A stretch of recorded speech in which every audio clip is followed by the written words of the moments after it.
Hello, everyone. Welcome to episode number 262 of Bill Man, the Sport Guys podcast. I'm your host, Bill Man, the Sports Guy. Always remember, for the latest weekly news of the NFL, NBA, MLB, NHL, college sports, WNBA, this is the podcast to be. We're going to start off with some big sports news that have happened, with the first one being Matthew Stafford signing a one-year, $55 million extension with the Los Angeles Rams. And, you know, Matthew Stafford has always been a really solid quarterback throughout his career with the Los Angeles Rams and the Detroit Lions, actually carrying the Rams to a Super Bowl appearance. Now, he's locked in at this point, and the Rams were also close to they were cleared to after drafting Ty Simpson, but they're prepared. They're going to ride Matthew Stafford as long as he can play at a competitive level. Now, Stafford threw for 4,707 yards, 46 touchdowns, 8 interceptions in 2025, and he reaches an NFC title game. And this year will be a Super Bowl or bust campaign with him as the starting quarterback. And it's his sixth season in the LA Rams. And perfectly fine with it, because I still think Matthew Stafford is a really solid quarterback. But is he up there with, let's say, the likes of Tom Brady, Joe Montana, Aaron Rodgers, Patrick Mahomes? Absolutely not. But Matthew Stafford, definitely a Hall of Good quarterback right there. So you can always let me know your thoughts and opinions on Twitter, @BillManSports, Instagram, @BillManSportsGuy, and here on YouTube, @BillManSportsGuy. Now, let's transfer to the NBA really quick, because LeBron James is a free agent this summer. Now, LeBron James, who we all know, has played with the Cleveland Cavaliers, the Miami Heat, and the Los Angeles Lakers. Those are the three teams he's played since coming into the NBA. Now, LeBron James, even if we go throughout his career, LeBron James, who people even argue have been one of the greatest NBA players ever. I mean, is he one of the top greatest? Sure. Is he the greatest player ever? No. It's still Michael Jordan, and always will be. LeBron James, who's actually been in the NBA since 2003, and obviously the Lakers are his overall third team, minus having 2 stints with the Cleveland Cavaliers. Now, LeBron James, I'm going to give you guys my top 5 NBA teams who I think will sign LeBron James, because what they're going to get is a 4-time NBA champion, a 4-time NBA Finals MVP, 4-time MVP, like regular season-wise, 22-time All-Star, 3-time NBA All-Star Game MVP, 13-time All-NBA first team, 4-time All-NBA second team, 4-time All-NBA third team, 5-time NBA All-Defensive first team, and also an NBA All-Defensive second team, Rookie of the Year, NBA All-Rookie first team, NBA Scoring Champion in 2008, NBA Assist Leader, NBA Cup Champion, NBA Cup MVP, I guess that's a thing, NBA 75th Anniversary Team, Olympics MVP back in 2024, AP Male Athlete of the Decade 2010s, 4-time AP Male Athlete of the Year, 3-time Sports Illustrated Sports Person of the Year, USA Basketball Male Athlete of the Year in 2012, 2-time National High School Player of the Year, and also 3-time Ohio Mr. Basketball. So, honestly, LeBron has had a successful career. Now, let me give you my top 5 teams who I think could actually sign LeBron James. At number 5, the Los Angeles Lakers. Why not? LeBron brought them an NBA championship, so I could maybe see him sticking around with the Lakers, but only on a 1-year deal. At number 4, the Cleveland Cavaliers. I don't know could I really see Cleveland go after LeBron this summer? It's a maybe, but I don't know if it will fully happen. But one of the reasons why I could is when it does become LeBron's last NBA season, I think he could go retire with the Cleveland Cavaliers, the team that drafted him and the team that he also brought out a championship. At number 3, the Miami Heat. Hear me out. The Miami Heat have kind of been a middle team, to say the least. Didn't even make the playoffs this season. So, I think the Miami Heat need a veteran scorer. And why not go after LeBron James, who also, by the way, brought the Heat 3 championships. At number 2, this is going to be a really hot take right here. Number 2, the New York Knicks. The New York Knicks. Why? Because I think LeBron can be a good, like a 4, good 5. And also, why not add a good veteran presence in LeBron James? Somebody who could comment on guys like Jalen Brunson, Karl Anthony Towns. I could go on. And the Knicks have honestly had their best season in years. So why not get a veteran in LeBron James go to the New York Knicks? At number 1, I'm going to go with the Houston Rockets. The Houston Rockets. Kevin Durant and LeBron James together would actually look really cool. And I think they can both bring the Rockets a championship. The Rockets, even though they lost to the Lakers, so if the Rockets get LeBron, I think this will be a very fun Houston Rockets team. So those are my thoughts. Always let me know your thoughts and opinions. Now, let's go to Major League Baseball for a couple things. Number 1, longtime former Los Angeles Dodger Chris Taylor has announced his retirement. Chris Taylor, who played in Major League Baseball from 2014 to 2025. Together, Chris Taylor played with the Seattle Mariners, the Los Angeles Dodgers, and the Los Angeles Angels. Chris Taylor, throughout his career, had 110 career home runs. He batted a career .248 with a .327 on base percentage, .419 slugging, a career .746 OPS, and OPS plus at 102. So really solid major league hitter. And also Chris Taylor was a one-time All-Star back in 2021 and won 2 World Series with the Los Angeles Dodgers in 2020 and 2024. Plus he was NLCS MVP during that run. So congratulations on a very good, solid career to Chris Taylor. Now, another team I want to talk about, the Chicago Cubs. Yeah, things are not going great up on the north side. So by the way, the Cubs are on a 9-game losing streak. They have not won a game since May 15th, where they unfortunately beat the White Sox, but thankfully the White Sox won the series. So that felt better for me. But regardless, after that, the Cubs have been swept twice. The Milwaukee Brewers, the Houston Astros. At the time of today's recording, they lost to the Pittsburgh Pirates 2-1. Let's see what they can do on Tuesday's match against the Pirates. Maybe they could break the 9-game losing streak, or the losing streak will continue by the time this episode gets uploaded. Who knows? Now, I try to look at the Cubs roster. There's a couple of things that I believe are really hurting the Cubs. Number 1 is pitching. Goodness golly, gosh, they're really, really hurt, especially in the starting pitching. Let me tell you these stats. Matthew Boyd, Edward Cabrera, 2 starting pitchers that are down. Matthew Boyd, he has a winning record so far.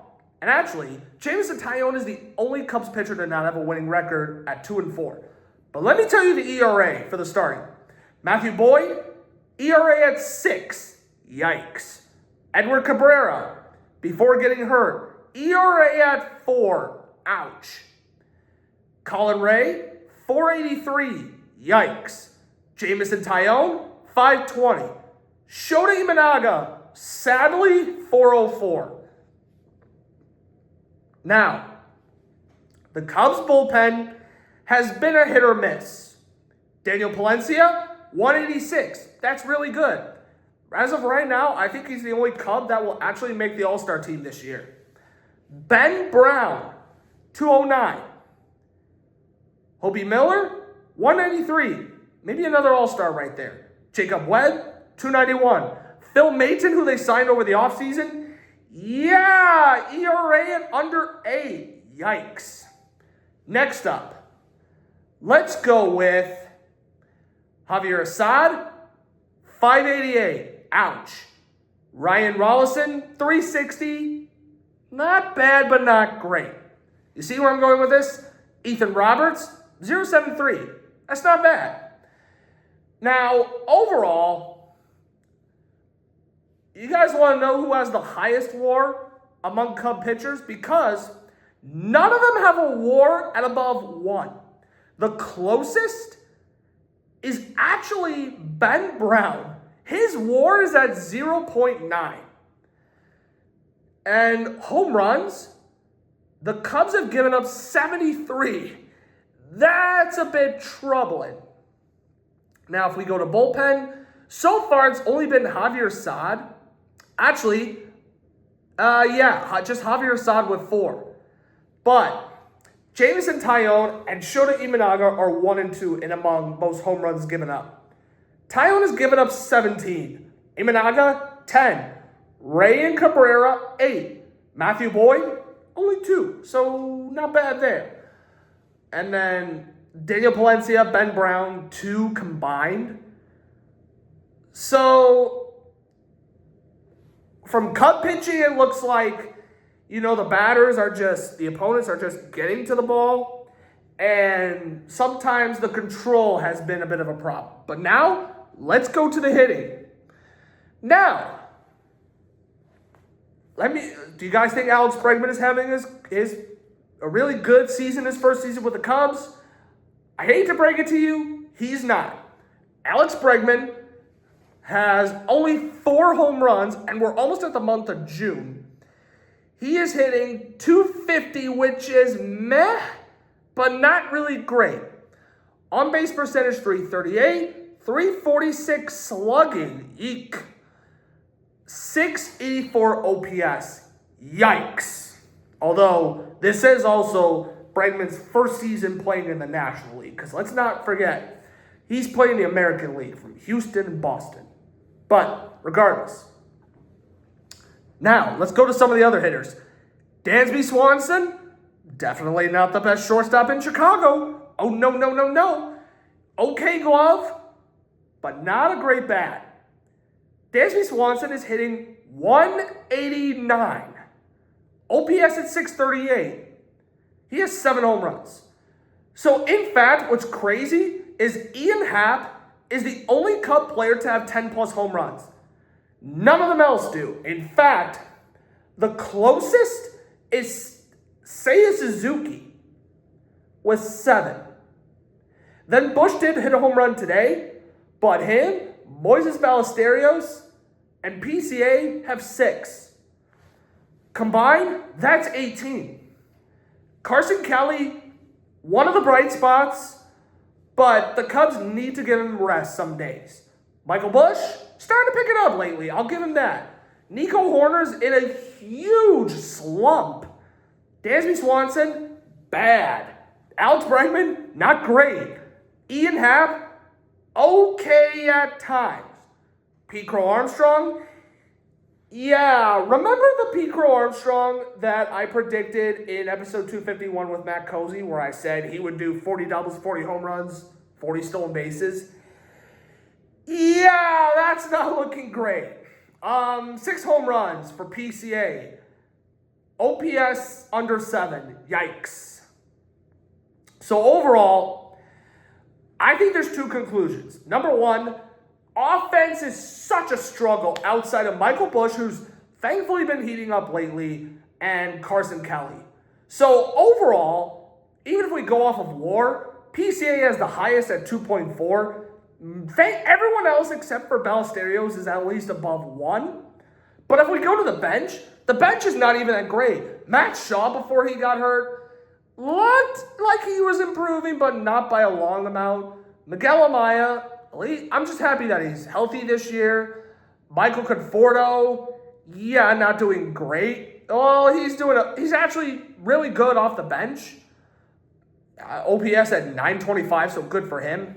Pedro Ramirez wasn't doing good. Same with Nicky Lopez. Not even Scott Kingery, Dylan Carlson, or Kevin Alcantara. So, in conclusion, I think two of the biggest struggles for the Cubs. Hitting is ice cold. Starting pitching is horrendously bad. Bullpen has been a hit or miss.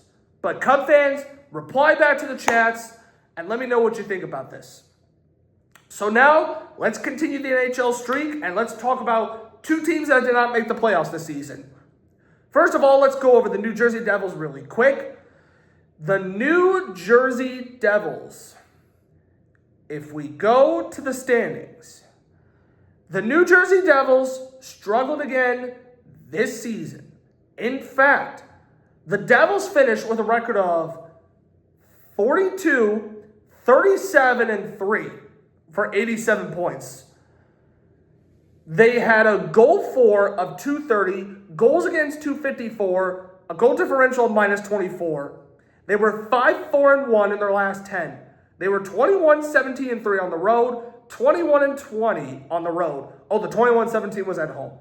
Now, if we go to the player stats, let's go to the goaltenders really first.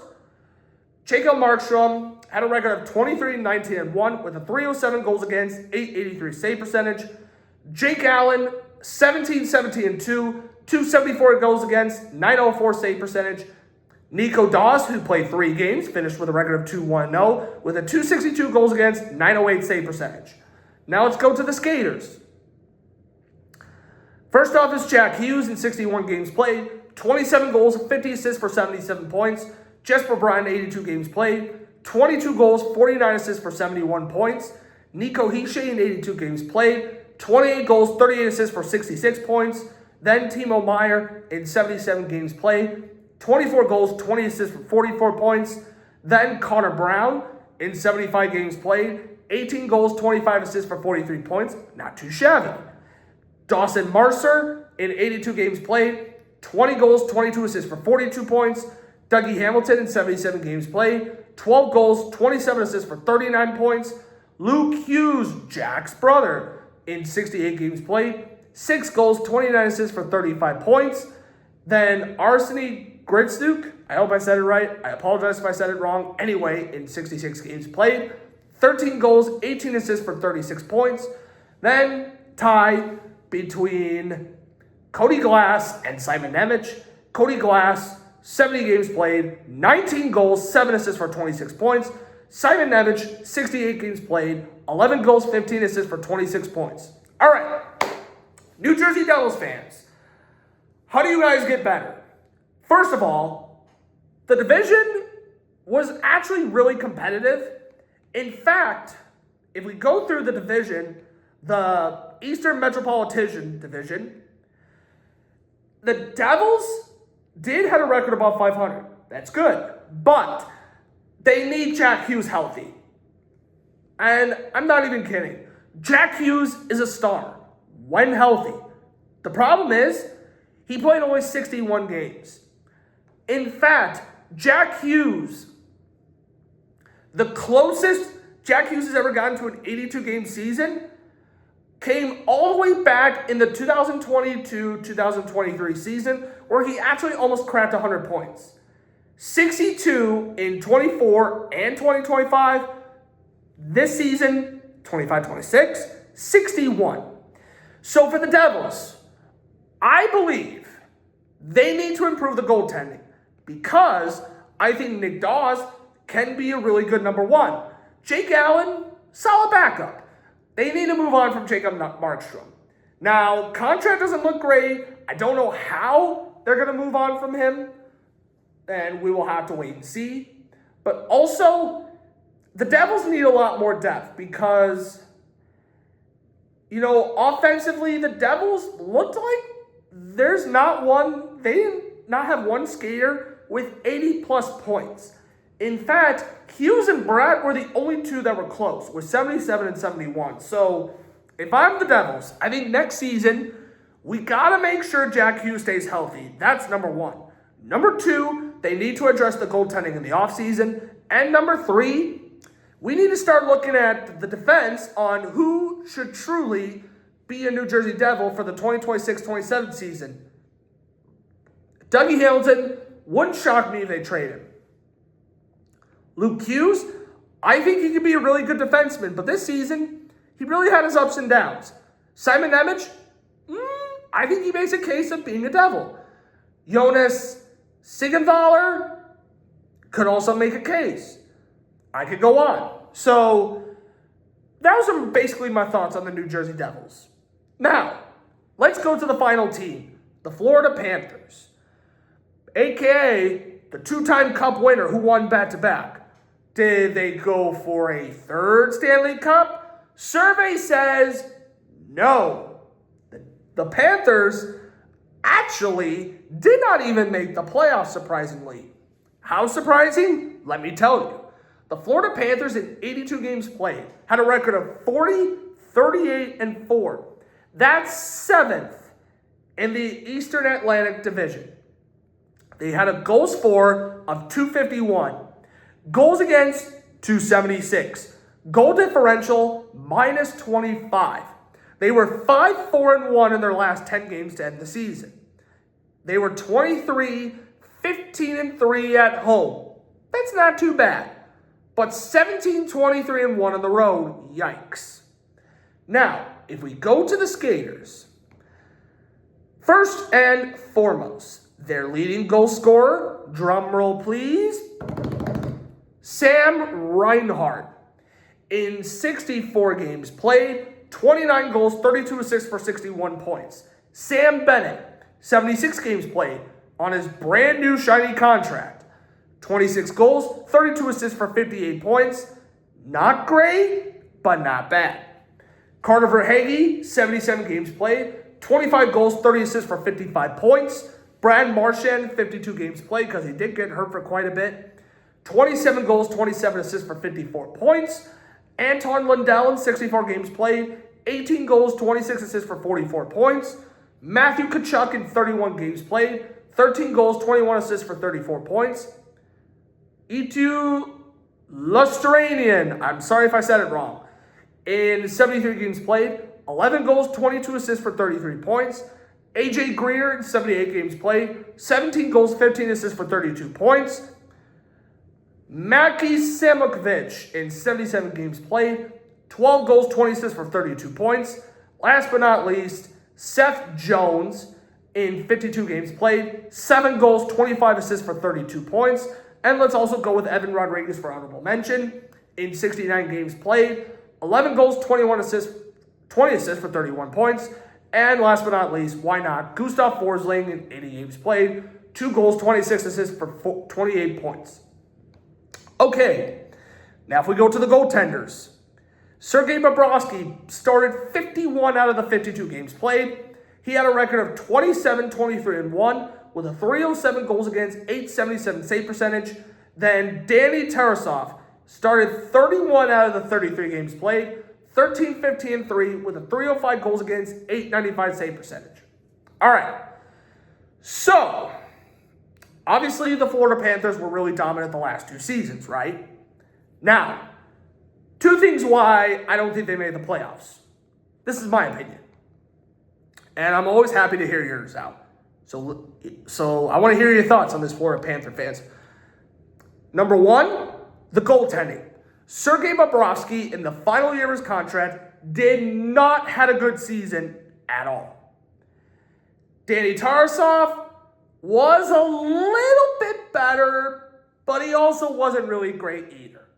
So goaltending, I think, was problem number 1. Problem number 2, scoring and injuries. I'm actually going to tie both of them together. Matthew Tkachuk, who is a star for the Florida Panthers, he was hurt for most of the year. In fact, he only played 31 out of the 82 games played. Brad Marchand played only 52 out of the 82 games played. Sam Reinhart played 64 out of the 82. Seth Jones, He played 52 out of 82 games played. Evan Rodriguez, 69. Vinny Hinostroza, 65. Jesper Boquist, 73. He even did not have a good year. Nico Mikkola, 68. See where I'm going? By the way, they did not have their captain, Sasha Barkov, all year long. So, I actually think, had Sergei Bobrovsky and the goaltending had a really good season, and had the Panthers stayed healthy, not lose Barkov for the entire year, not lose Tkachuk for half to most of the year, and then not lose Marchand, Jones, Bennett, Lundell, Lustrian, Greer for most of the year either, I think we could have seen the Florida Panthers back in the playoffs. Stanley Cup run? Yeah, I don't know about that. But they would have made the playoffs had everyone been healthy and had Bobrovsky done really well. That's what I think. So in conclusion, I think the Florida Panthers, they do need to address depth, because depth for the Panthers was sort of all over the place. But goaltending. Sergei Bobrovsky. Are the Panthers going to extend him, or are they going to let him walk in free agency to where they could maybe, just maybe, sign a younger goaltender? And could they extend Tarasov? We'll just have to see. Always feel free to let me know your thoughts and opinions on Twitter at BillmanSports, Instagram at BillmanSportsGuy, and here on YouTube at BillmanSportsGuy. This concludes episode number 262 of Billman the Sport Guys podcast. I'm your host, Billman the Sports Guy. Always remember, for the latest weekly news of the NFL, NBA, MLB, NHL, college sports, WNBA, this is the podcast to be. I hope you all have a great week. Stay tuned for episode number 263 as we start the countdown to episode 300. Peace.